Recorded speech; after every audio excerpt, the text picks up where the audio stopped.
Hey guys, welcome to episode number 314. Today is Tuesday, so I have another tank tip for you. And today I wanted to look at some common sizes for your poly fish bags.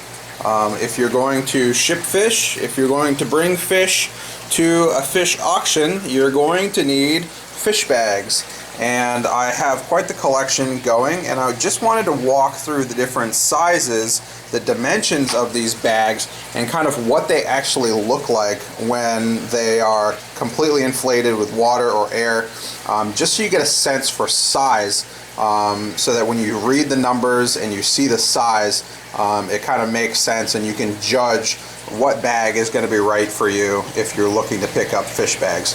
Anyways, the first one we're going to talk about here is the 4x18, and we actually have bags ranging from 4 inches wide all the way up to 12 inches wide, and you can see that a 4-inch bag is actually pretty darn tiny.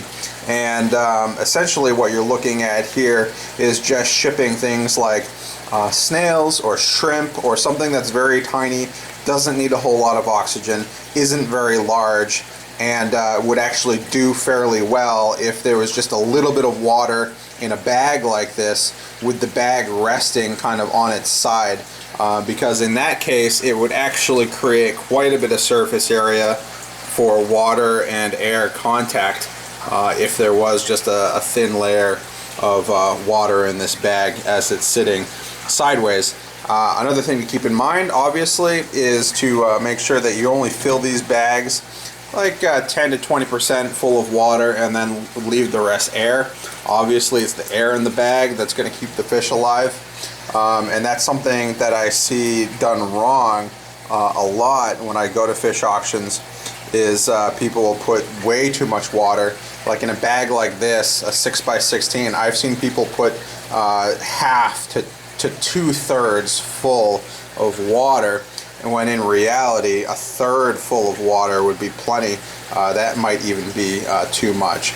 So with the 6x16 here, you can see that with that additional 2 inches, you actually get quite a bit more bag. And you know, it's kind of hard to imagine when you're just ordering these things exactly what the volume is going to be of these things. But if you've got a choice between a 4-inch bag and a 6-inch bag, the 6-inch bag is really going to be your staple for smaller fish. So your guppies and similar sized fish, a 6-inch bag is going to work really well. And the second dimension on these bags obviously is the height.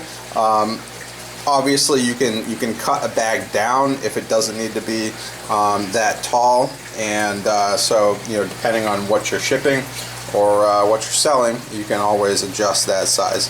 Next bag here is our 8-inch bag, 8x20, and as you can see here again, it's quite the jump up in size from the 6-inch bag to the 8-inch bag.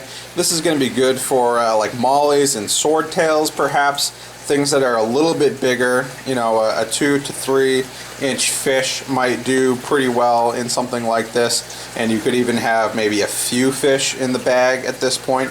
You know, it's certainly big enough to accommodate several fish.